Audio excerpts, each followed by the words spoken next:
It's the Wednesday show. We like to give good information out. We like to talk to people. What's on your mind today, Chris? You got anything over there?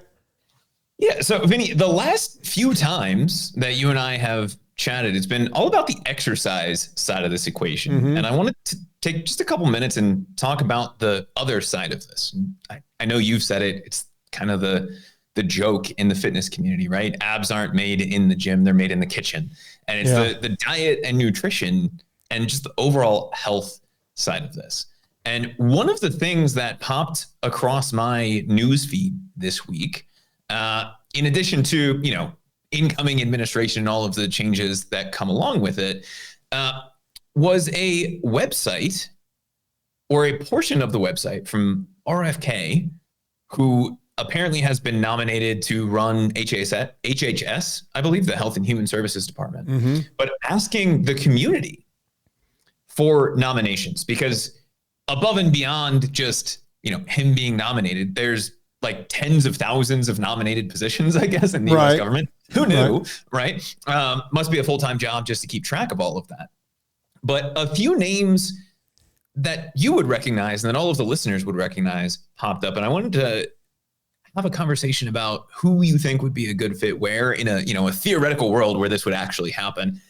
And also if you think that's the right focus for a lot of these people. The only one I know of, because she wrote to me and said, Nina Teichos wrote to me and said, hey, somehow someone put me up for is that one of the names you were going to bring up? It's the only one I know of as of this recording. Nina says, hey, someone put me up for this to be nominated. I need X number of votes. What are they doing? They're voting, or you got to get likes? Or what is it, Chris? It's a little bit of everything. And so it's part of RFK's website, but it's nomineesforthepeople.com. I'm not going to attempt to spell the word nominees for everybody here. Just Google it. You'll find it. But at this point, the nomination period is closed. So we can't go nominate Vinnie, although we still, I guess, could tag RFK on Twitter, X, Facebook. Oh, so is that the upshot, that I'm not nominated? No one thought of me in this situation? Look, I'm going to be honest with you. Like Wikipedia did. I'm not sure. look, I'm going to be honest. I used to always take umbrage. I don't even know what umbrage means. Whenever we would have a new president, whether it was Democratic or Republican, they would elect their favorite, celebrity to run the Presidential's Council on Physical Fitness. Is that part of this group? Is that in this group?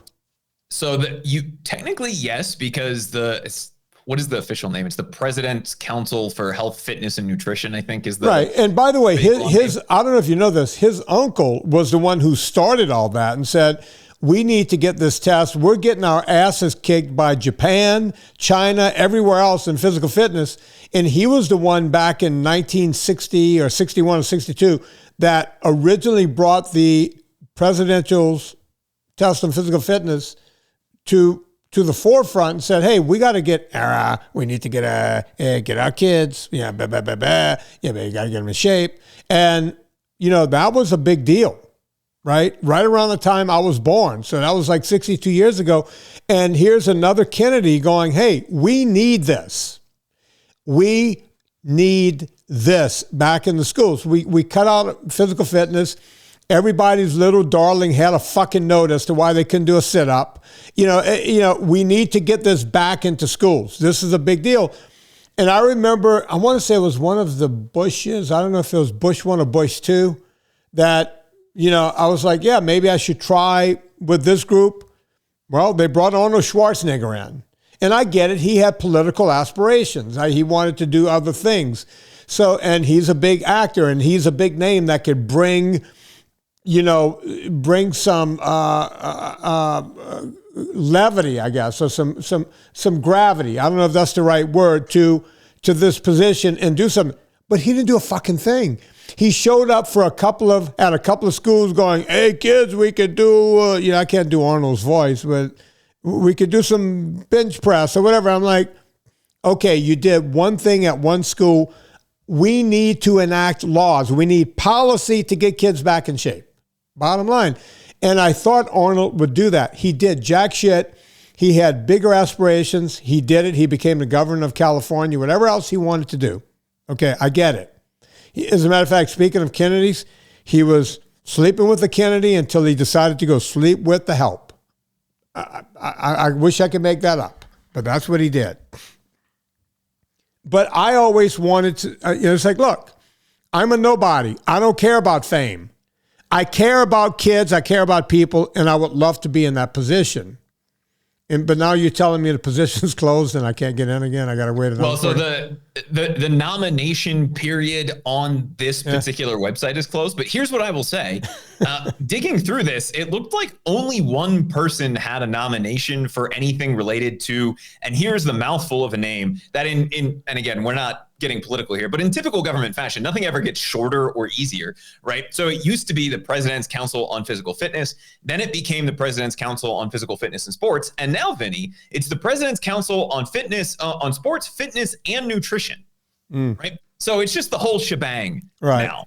And I think something that would be interesting, even if we can't, use the website to do it, go tag RFK on Twitter or wherever he's hanging out and let him know that there's some people like Mr. Tortorich who might be interested in that. But I think, like I said, Vinnie, I don't want to get political with this, but I think this is potentially an interesting opportunity to talk about what could be and the places where people need to focus outside of the fitness aspect. And I think one of the reasons that I know Nina got nominated, you guys can still vote. The nomination period is closed. But the voting period is still open, is specifically because of the work that she's done on the nutrition side of this. And I wanted to pick your brain for a minute about in the theoretical upside down world where she actually does get appointed to some sort of a position with power over nutritional guidelines. What does that look like? And does that actually lead to substantial changes in the places that you were just talking about?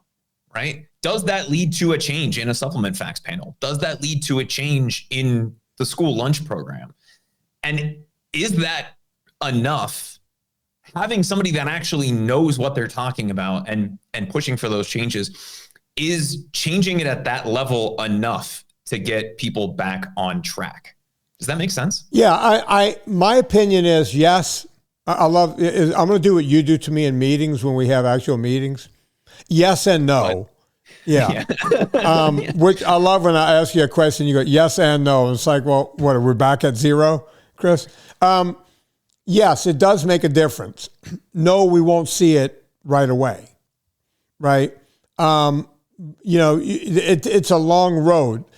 She can start doing what she does, and Nina's probably the best person at it. And I'm going to do everything. I'm going to have her on this podcast to get, to remind people to go vote for her so that she can end up where she needs to be, so that she can affect change, right? And get those policies in place. Will we see kids getting healthy overnight? No. Will we see things happening in schools overnight? No. But think about it. Ancel Keys started his reign of terror on this country back in the late 1950s, and it wasn't until the late 1970s when he finally got into the McGovern Committee and, made things happen. He was just this dogged person who decided, I'm going to keep going after this, right? So do you see changes overnight? No, but do you see changes eventually? Yes. And that's what we're looking to do here. Nina starts making changes. What, you think Big Food's going to go, okay, Big Food is going to do everything they can to cheat that system, right? And there's going to have to be rules put in place. Hey, we can't have this in school. We can't have that in school. We got to stop with the seed oils and whatever she decides, right? But it's not going to happen overnight. But it needs to start happening because, look, man, I've said this until I'm blue in the face. When I was in high school and I graduated in 1981, the chubby chick was a girl that had an extra 5 pounds to lose, and she was a cheerleader. Her stomach was all ripped like the other cheerleaders. She just had a little something on her butt. We called her the chunky chick. Now we have 60% morbid obesity in this country, and we have a rate of morbid obesity on kids that's beyond. And we can't keep going in this direction. As I always say, We're going to break under the weight of our own weight. We need, look, if you take a ship and you turn the wheel on the ship, that ship keeps going straight for a couple of 2 or 3 miles before you notice it turning. Because of the weight of the ship, the trajectory of the ship, everything about it, you change it and that ship is going to skip along, even though you got that rudder changed, it's going to skip along forward. It's not like a kayak where you make one movement in the water, 30-pound boat is like a leaf on the water. It turns immediately. This country ain't a kayak, it's a ship. And it's going to take a long time before you start seeing movement, even if you start turning the wheel right now. Go, Chris. Does it say that we're recording on your end, Vinny? No.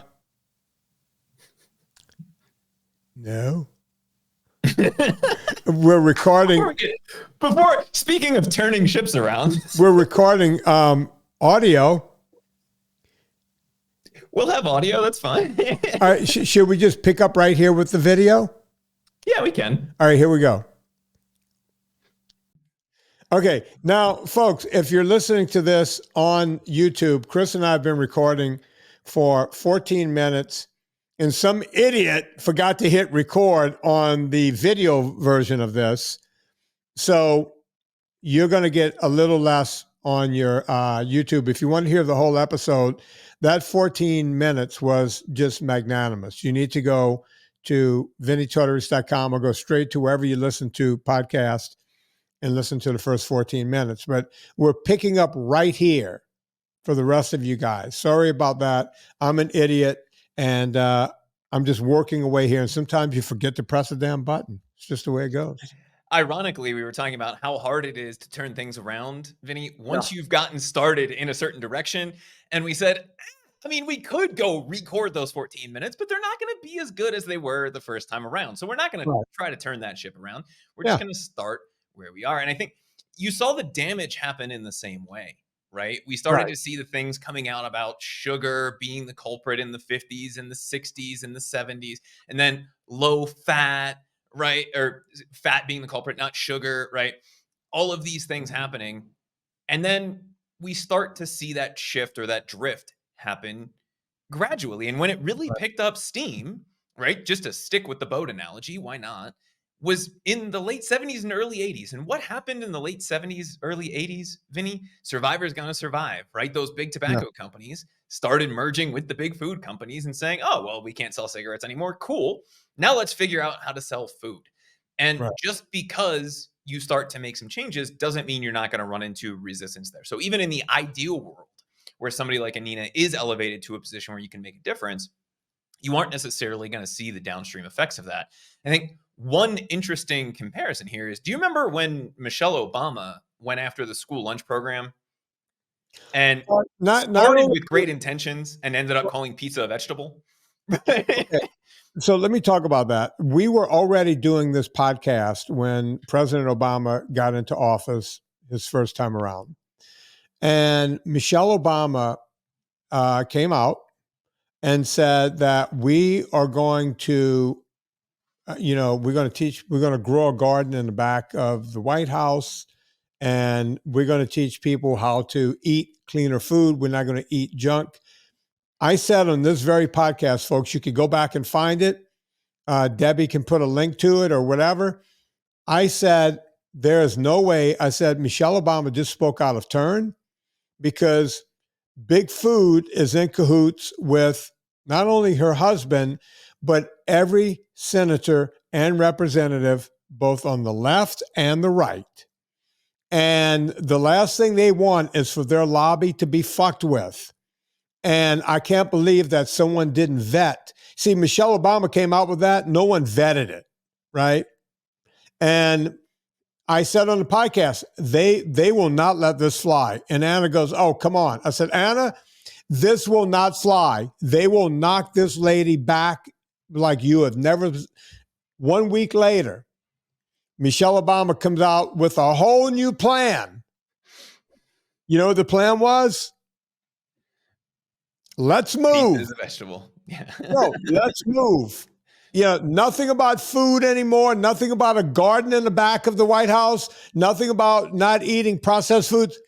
We're changing the whole thing. It's let's move, right? And then a week after that, and this was my favorite one, to lose weight, and this is Michelle Obama. And by the way, I have nothing against Michelle Obama or any of them, right? Drink an extra glass of water per day, and that will help you lose weight. There's literally zero science on that.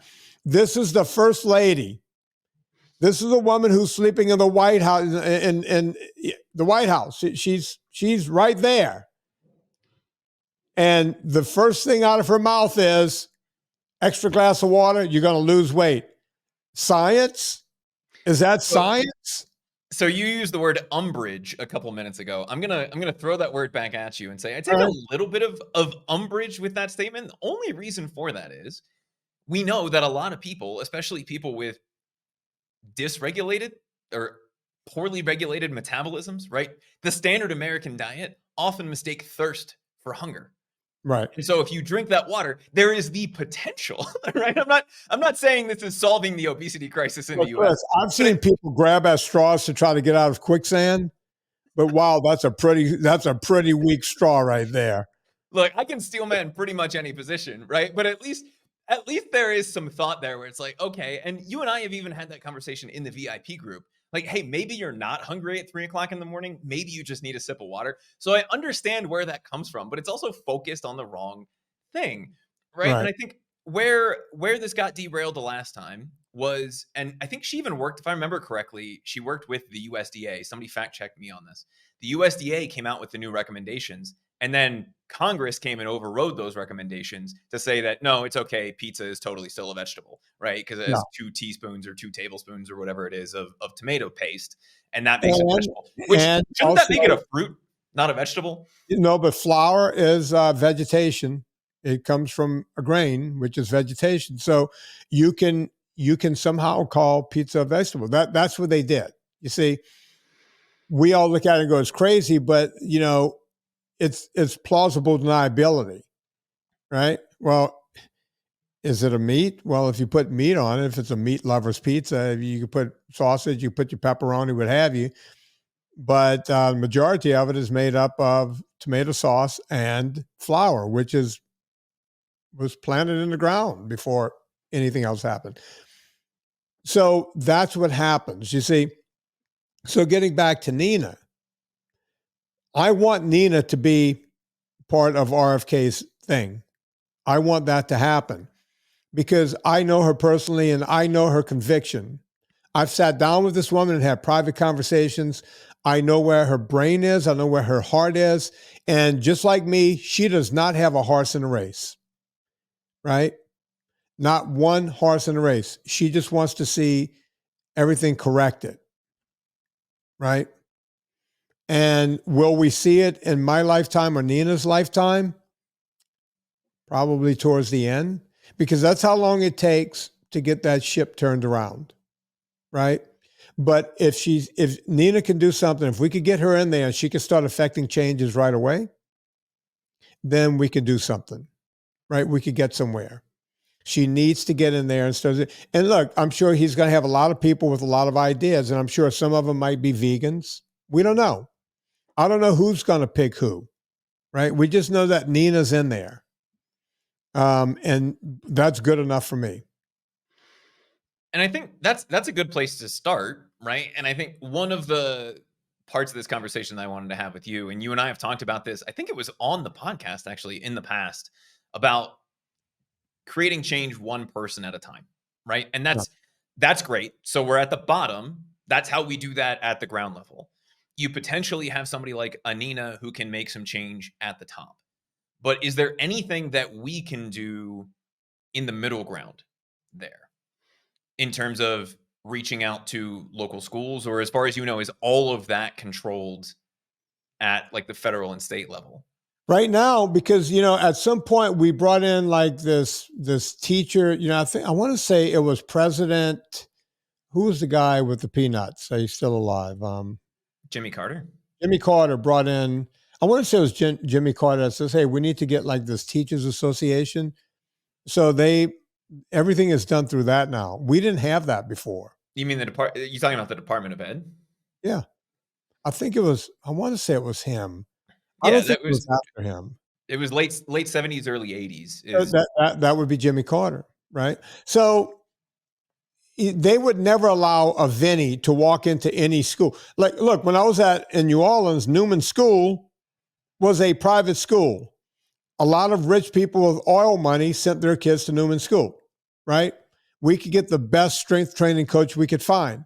Turns out it was me, right? And that's what they're going to do. And when they have you there doing strength coach, then they're sitting there going, what else can we do? Because these people always think rich people have it. Oh, no, the rich people the people with business minds. These guys invite guys like me out for dinner and go, what else can we do? Right? They don't just go, oh, you're the strength and conditioning coach. Great job. Hey, strength and conditioning coach, what else can we do at the school? What do we need to buy for these kids to make it better? What can we do? Right? That's how you have these, overprivileged white kids ending up NFL MVPs. Right?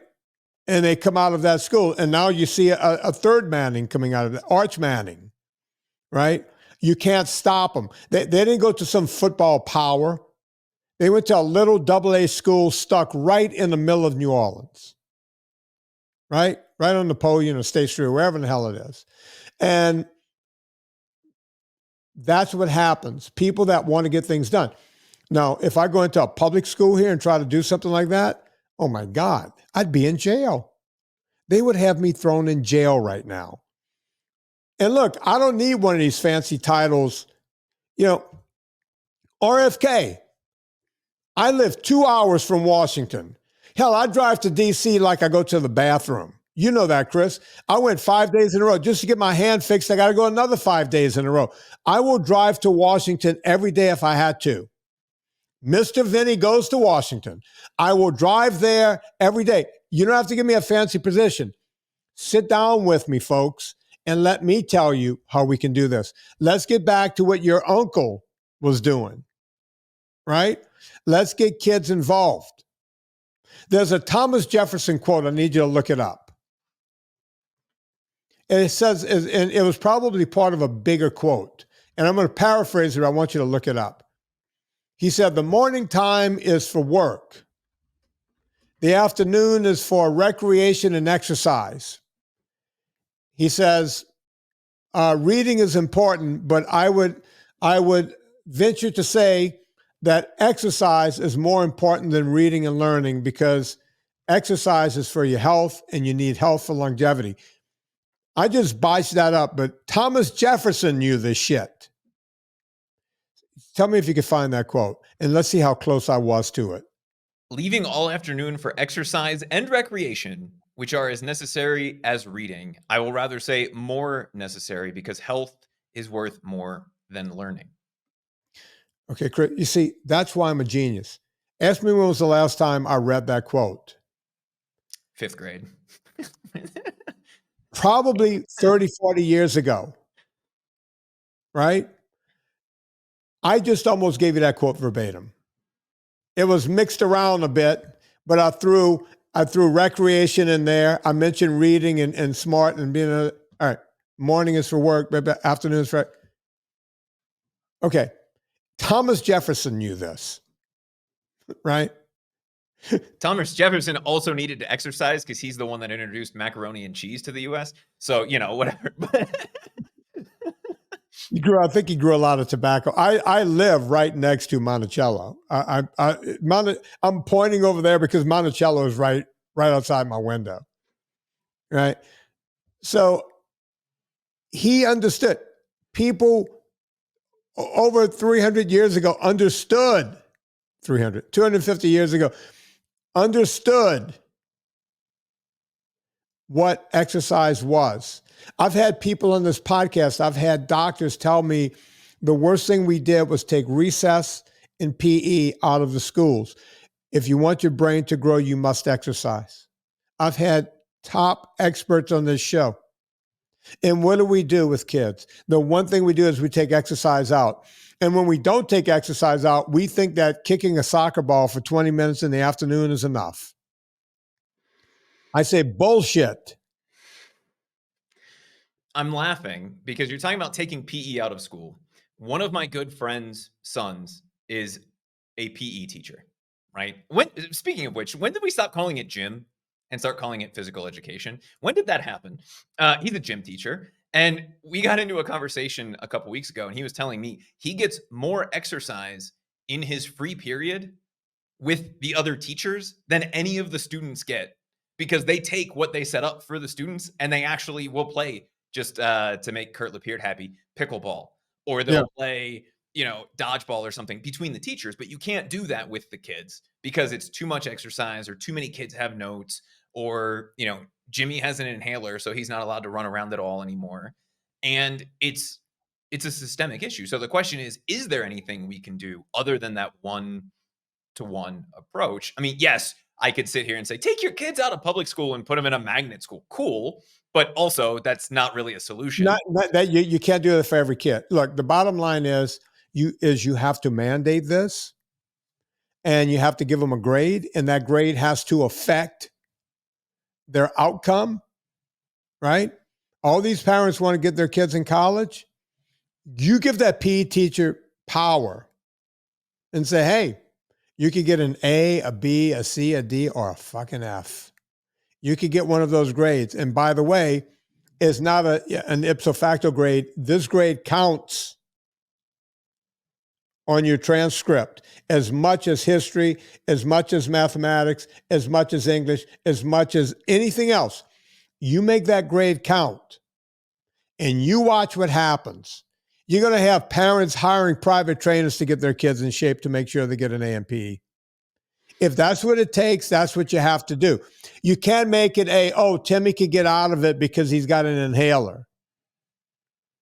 You know what we did with the kid with the inhaler when I was a kid? We kicked his fucking ass until that inhaler fell out and his bifocals fell off of his face, and he learned to fight back. Now, I'm not saying you have to go kick another kid's ass nowadays. There's middle ground somewhere in there. You could probably wave a peanut in his face and he would cry, right? Okay, I get it. And don't write to me, folks. I get it. Peanut allergies are a thing now. Okay, got it. Your little darling can just not eat a peanut. I'm good. The bottom line is this. We need to get back to where we used to be, and we need to make it count. We need to have, look, when I was a kid, I'm not going to mention a guy's name, but he's going to know who he is because he listens to this podcast. I went to primary school with a guy. We ended up calling him Helmet Boy. You know why? Probably because he wore a helmet. Do you know why? We had a slide on the playground that you climb up. It went down like this, and there was a hump in the middle, and it went down again. Well, you could get air. As a 6-year-old, you could get air on that hump. And this is on a metal thing. Guess what was underneath that slide? Probably concrete. Yes, concrete. Guess what Helmet Boy did? I know he's still around. He goes to the same church as my younger brother, right? So I don't want to say his name because I know the man. He's a good man. Helmet Boy he got too much air one day, got a little sideways, went off the side of the thing, cracked his head. His head was all shattered up. He had to wear a helmet for the rest of the year to keep his head together. Turns out the guy was okay. He goes through life. He's having a great life. He's fine. But guess what we had to do when Helmet Boy did that? They cut the slide right at the hump. So now you only have the bottom part. It wasn't as much fun anymore. Helmet Boy fucked it up for everyone. Did you guys have, Vinny, the manual merry-go-rounds? Oh, yeah. Oh, you can lose a finger in those things. Yeah. I'm laughing because this morning, I walked past a playground here that is, a new fancy playground outside of an elementary school, and everything's plastic, and there's not even wood chips, but like rubber mulch and all of these things. And I know I'm not that old, right? I'm mid-30s. Yeah. But my elementary school was built in the late 50s. And so we still had wooden playground equipment and metal playground equipment. And we had, just like you did, 3 big slides that were probably 50 yards long from the top to the bottom that went they were the up full there. length of a hill down to the baseball diamond, and the metal merry-go-rounds. And as far as I know, everyone survived those things, right? Oh, Maybe you had to wear a helmet for a little bit, but now we would we do a can't even thing go outside where for recess. we would do a thing where one kid would hang on, the other kids would all get and run in a circle to see if we can wing that kid off.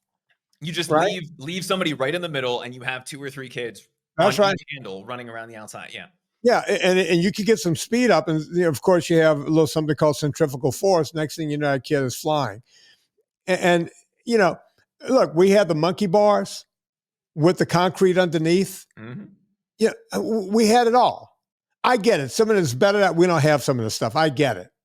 And I get you want to put a little rubber mat for your little soft head. That's fine. But we all survived, even Helmet Boy. I know that because I had dinner with the man about 3 years ago. He wanted me to sign his book. A few people, I was in town. We got together. I signed a bunch of books and had dinner with these people, right? He's still around, right? Helmet Boy's still out there.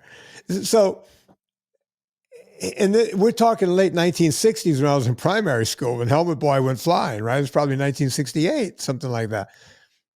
But we all lived, man. We're all here. It just is what it is. We need to get some of that back. I'm not saying we need to wing kids off of a merry-go-round.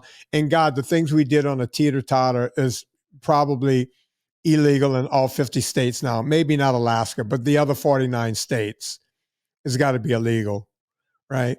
We used to launch kids. How many kids did you launch kids? Yeah. We would try to do put 3 kids on one end and the tiny kid on the other, right? That's just how that works. You stand on this end. We saw this on My World of Sports.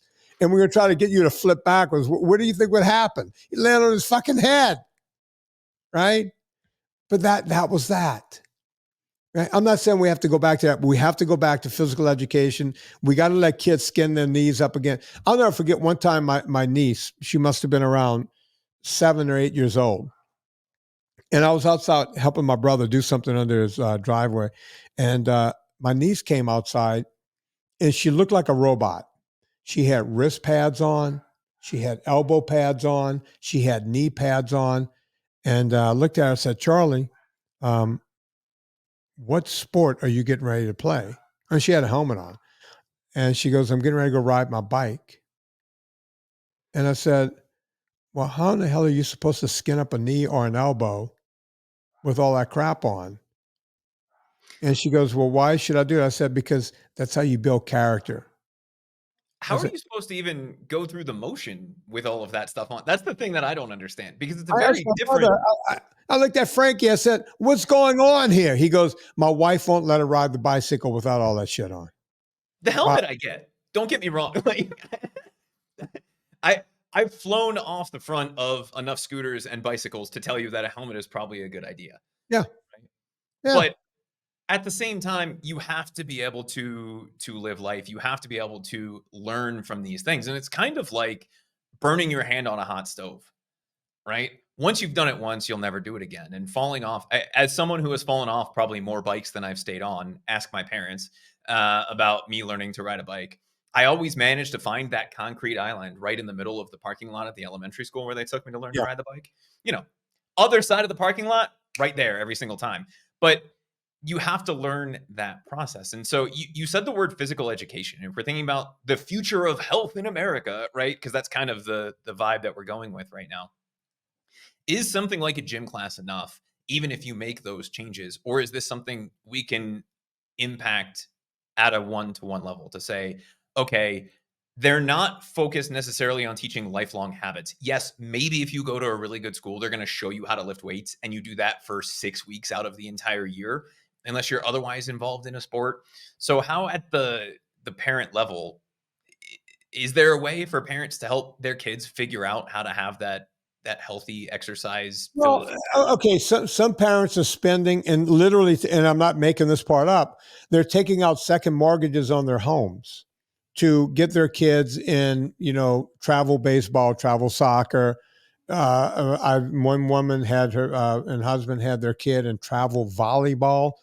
When I say travel, that, they're playing tournaments in other states. They're traveling.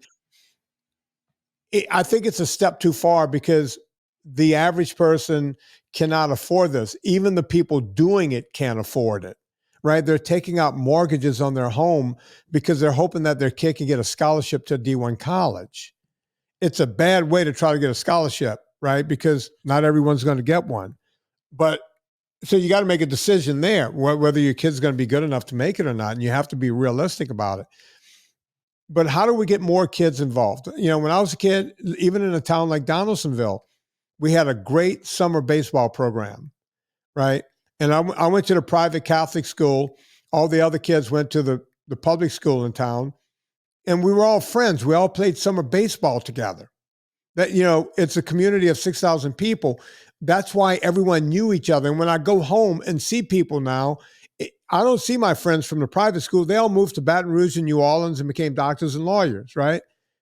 And then all of the other kids that went to the public school, they're now the business owners around town, and they work around town, and they work at the plant, and they're welders and pipe fitters and everything else. And these are the people. This is how everyone knows everyone. We all played summer ball together, right?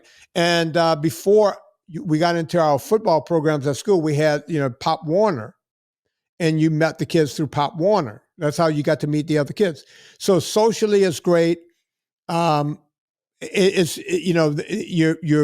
fighting for a cause on a team with other kids. They weren't handing us cupcakes and muffins after 2 plays. It was really hard shit, right? It was rough. Wait, you mean your parents didn't have a summer snack schedule? My parents never showed up. Not any parent ever showed up to practice, right? Some of the locals when I was in high school, like the local older men who had nothing to do in the afternoon, would come out and watch practice, hang on the fence, just to see what it was, what do they look like this year? What's going on? And they were all standing there with their opinions and whatnot. And that's what old guys do, right? But that was it. I'll never forget one time, my nephew, who, by the way, just had a daughter 2 or 3 days, 2 days ago. His daughter's 3 days old now. I want to say he was probably in 8th grade, maybe freshman in high school. And I was down in Thibodeau visiting my brother, and I had a girlfriend with me from California. This is obviously before Serena, late 90s or whatever. And there was we went to practice to go watch practice, and there was probably 10 or 15 women there, moms. And we walked up, and of course, my brother Mark's wife was there, and he said, "How's Hayden doing today?" And she goes, "Well, your son is out there titty tackling, And my girlfriend said later, it's like, "Wow, the women understand this as well as the men." It's like, "Oh yeah, they're not out here handing out cupcakes. They're out here making sure their kids are kicking ass." Your son is titty tackling. I still don't know what the fuck that means, but it sounded good to me. Right? Sounds a little bit like spinning around in the dirt, or just that kid in the outfield doing this with the cleats. Yeah, pretty much doing plies. But look, the bottom line is you got to be on top of these kids, and you got to make, the parents have to be involved, and they got to stop writing notes for little Johnny with the inhaler, right? The reason little Johnny has the inhaler is because he's not doing anything. Right? We need to get past this. I think the diet side of this, if we're thinking about this, is a lot easier to control because you literally control what goes into your mouth. And if you have kids and a family, in a lot of cases, you have at least some level of control, right? You have picky eaters. Maybe your husband or wife is not 100% NSNG or whatever, right? That doesn't necessarily mean that you're not still pushing that education in the right direction. I think food and food culture is something that travels with kids and teens, right? Right. Some of my favorite things are some of the weird things that my mom made growing up that are not, it's a hodgepodge of different things or whatever it is. And that carries with you. But the exercise side of this doesn't necessarily. And I think at least when I was in school, and I'm curious what what physical education was for you, but when I was going through school, it was more about like individual sports and learning individual things. So we'd play baseball for a month, we'd wrestle for a month, we would play pickleball for 2 weeks, like you rotated through a bunch of different things, but you were never taught how to carry that through the rest of your life, right? Unless you wanted to be a professional pickleball player or a professional wrestler, not WWE, but like actually wrestle, right? You didn't really get anything out of that. And so is being involved in that activity, after school baseball or whatever, is that enough to get people pushed in the right direction? Or is there a different way that we can start to build habits for ourselves that then pass off to our kids, our neighbors, our friends? Does that make sense? Chris, let me tell you what it was like for us. There was a woman, I'll never forget this woman's name.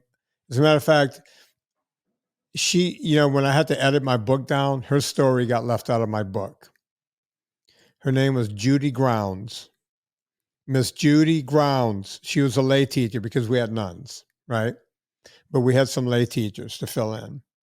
She was the PE teacher from 5th grade through 8th grade for those 4 years.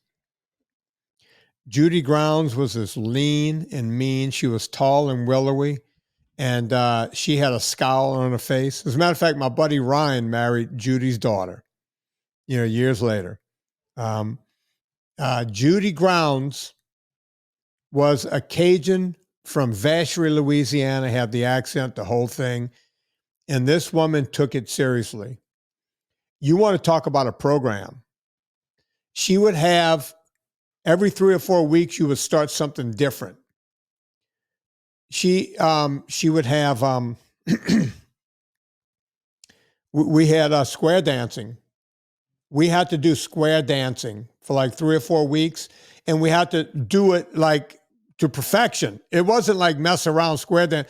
This was she had charts and who was set up with who, and this is what you're going to do. And she had the music, and we learned how to square dance. You go, square dancing, what's that? The rope? Remember the rope hanging in the middle of the gym? You wanted to be at the top of that rope because if you started sliding down, you did not want to come face to face with Judy Grounds. She would scare your ass up that rope. That's who we had. We would work the rope all the way to the top of the gym. This is 5th through 8th grade. Judy Grounds, you know how you got the presidential physical fitness test? There was a 6-week program that she would put together before the test to ensure that everyone did their best on the test, including working on our 600-yard run, our 50-yard dash. We had to do broad jumps. We had to do push-ups and sit-ups, and we had to do pull-ups, and the girls had to do arm flex hangs. All of it we actually worked on, right? Aside from having Joe Bonadonna, I had Judy Grounds teaching us this is what it takes to do your best when you get there on that day, right? We did all of it in practice over and over and over. And we had PE 5 days a week. And she would compartmentalize. We're going to do this today, do that tomorrow. And we would get ready every year for that president. It was a big thing at my school. Who did the fastest 600? Who had the fastest 50? Who did the most, the longest with the arm flex hangs? Who did the most pull-ups, push-ups, sit-ups? Right? We were all competing. We wanted to be the best. Every kid, boy and girl, wanted to be the best at that. I mean, we would leave PE and have to get dressed back into our regular clothes. I would sweat through my clothes, all of us, because it was hot. It's Louisiana. We would sweat for the next 2 periods because of PE. There was no air conditioning in the school. Judy Grounds did stuff. She made us do tumbling. And I was like, tumbling? What the hell is this? And I'll never forget, I was like, I don't want to do that. I'm a football player. She goes, oh, you're a football player? This is the best thing for you. And I said, well, how could this be the best thing for football? She goes, what happens every play in football? So most plays you end up on the ground. She goes, what if you get knocked down in the middle of a play and you tumbled and got back up? You still have a chance to make a tackle. And she wasn't wrong, right? tumbling did make me a better football player. Learning how to roll on the ground, get up. If you get rolled sideways, get up, you're back on your feet, you can still make a play, right? And if you watch the pros today, these guys get knocked around, flipped around, the whole thing. You go, how did he get up and do that? It's because they had someone teaching them things like Judy Grounds taught us. And it just went on and on and on. And she made us better athletes, better basketball players, better football players. Your eye-hand coordination was great. We even did a thing. We had kill the man with the ball, which was, you know, all the balls are in the middle of the gym. They call it different things in different. It used to be murder ball, and then it became dodgeball. Yeah. Yeah, we called it kill the man with the ball. Kill a man is what we call it. All the balls are lined up on the middle of the court, and then each team is on each end. You had 3 concussions just getting to those balls and then getting back to the baseline and then start going at it. You think any parent came to school and say, my kid has a black and blue mark? We all had black and blue marks. It was a badge of honor, right? All of it is gone. You take a ball and hit another kid with it, you get kicked out of school lifetime. They put you in penitentiary. It's amazing where we've come. Now, listen, maybe I've said too much, RFK. Maybe I'm not going to try to enact all of that on day one. But I would like to be at the forefront of bringing what your uncle brought to the table back into schools. And if they want me, you don't need to vote me in, make me a popularity contest. You don't have to do any of it. Just say, hey, Vinnie, we need your help up here in Washington. I can be up there. I can do what it takes. I'll go around to schools. I'll go to every school in this country if I had to, and then get that test back in, get that back on the menu and get people doing it. And yeah, just like with Nina, it's not going to look good on day one. It's not going to look good on day 2 because it takes a long time to turn that ship.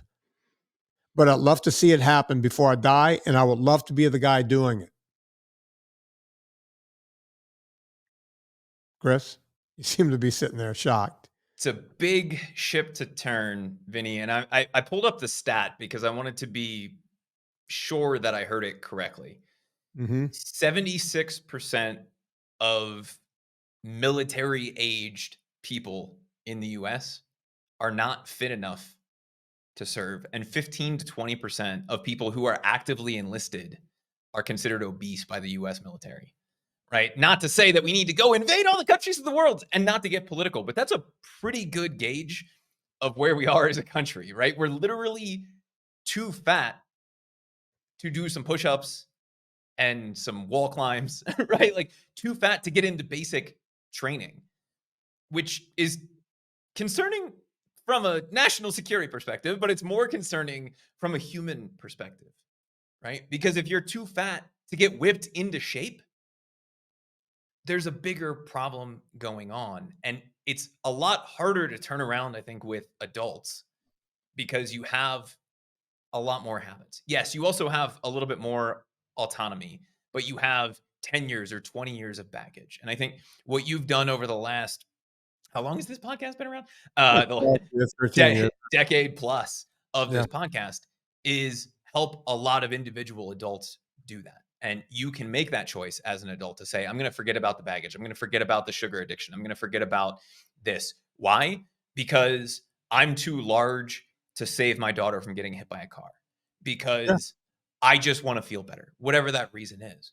And kids don't necessarily have that choice, right? They're in the situation that they're in. And so if we can give a little bit more physical education, an actual education, right? Not here's how you play baseball, but here's how you can incorporate exercise into your life in a fun way, which includes something like baseball, basketball, pickleball. Yes, Kurt, it's a sport.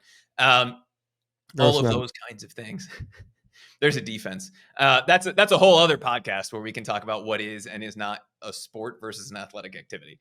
I'm curious to pick your brain on that. That might get you permanently canceled, but we'll find out.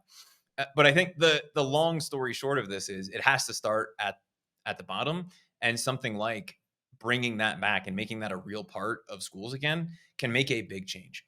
Because even though, Vinnie, like you say, exercise is a poor way to lose weight, it's not just that.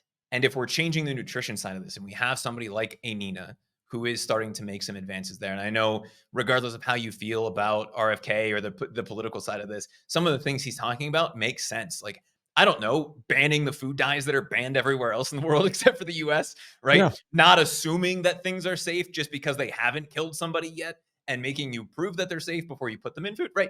None of these are revolutionary ideas, but that only solves one part of the equation.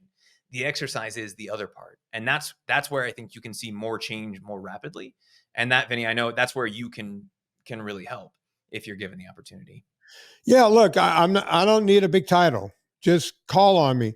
I know that RFK knows Mike Rowe, and Mike and I are buddy. I know that RFK knows Adam Carolla. So guys, maybe when you tweet Adam and do all that, add Mike Rowe and Adam Carolla to it. Say, look, they know Vinnie. They endorse Vinnie. Go give him a look, right? And like I said, I don't need to be on some special counsel. Just get me in there and ask for my help. My free of charge. I'm in there. I'm not looking to make a buck on this. And by the way, if I had a nickel for every military person who writes to me or calls me and does a consult, because when they're in Fallujah and this and that and the whole thing, and they're sitting around eating nothing but shit because that's all they give them, and they're asking me if I can go in and do something, I'm going, hey, I can't call the military up and go, hey, y'all, what say we change what you're feeding them over in Fallujah? I don't have that right, but put me in a position to help you do the right thing, right? You want to do it? Do it. Folks, listen, Chris, I'm not going to do any other ad than to say this. This is coming out on the 20th. We're getting dangerously close to having stuff back in stock now, right? It's been a long road. And if you can just take 30 seconds and let people know where we are on most of our stuff, I would appreciate that. And we're going to make that the ad for the show. Yeah. So I know we got a bunch of different things in a bunch of different places. B12 is in testing, at least theoretically, as of the day that this show comes out. Magnesium should be about a week and a half behind that. And vitamin D should be right around that same timeline for everybody. So the way that it looks right now, we're going to get them the week of Thanksgiving, which is probably the most annoying thing that's happened since we started down this road, because it's like, yes, we have it, but also can't pick it up because no one's around. But looking at this, 7 to 10 days basically from this, at least as of the time of recording, unless there's some sort of an apocalypse, we're going to start to have everything coming back in and going back out to people, which is weird. By the way, I apologize. It's my company. I feel like I was asleep at the wheel. I had to go in, when we had the problems with the supply chain breaks and everything. I thought everything was being handled. I had to do some very difficult things. I am now running the company. Chris knows this. I had to take an ungodly amount of my personal money to throw into a dying company to get it going again. I walked through a fire for you guys. I did it for you and I did it for me because these products were too good to let anything happen to this company, to Pure Vitamin Club. Chris and I are going to be excited to be telling you guys about stuff that we're doing over at NSNG Foods, the ultra fat thing, very soon. We've been working. I'm in there now, just like I do everything else. Chris and I have been balls deep getting this done right. I had to walk through a fire I never thought I had to walk through in my life. Financially, emotionally, it was not easy. It's still not easy, but we're getting there. Stick with us just a little longer. Your product is coming, and then we're working to never be out of stuff again. And yes, the quality is exactly when Chris just said we're testing right now. Guess what? Even after we make it, we don't trust it. We test it. Right, Chris? If you're watching the video, you see me trying not to laugh my face off because of what happened with one of the earlier orders in the year where they said, oh, yeah, it's fine. It's fine. It's definitely what you ordered. We got those third-party test results back and went, yeah. What is in this? Right? A little bit like RFK looking at the Fruit Loops for, you know, the difference between American Fruit Loops and Canadian Fruit Loops, and going, why is it that different? I don't understand.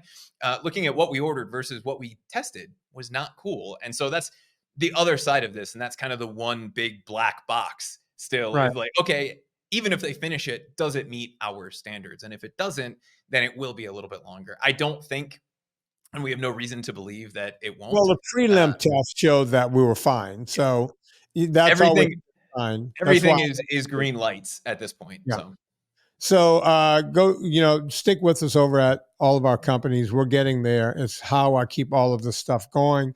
Chris is now on X, so you can check him out there. He's NSNG Chris. Yep.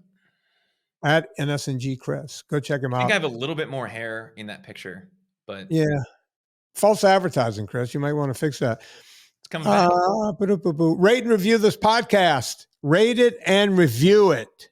That's how other people find us. And you can go check out the VIP. Is the VIP/row still VinnieTortorich.com? VIP/row. Is that still a thing? Up through the 22nd, I believe. And this is coming out on the 20th? On the so, 20th, folks, There's your last chance. Go do that. Boom. Just go do that. That's it, Chris. That is it. On behalf of Chris Shaffer, my name is Vinnie Tortorich. Put life into living.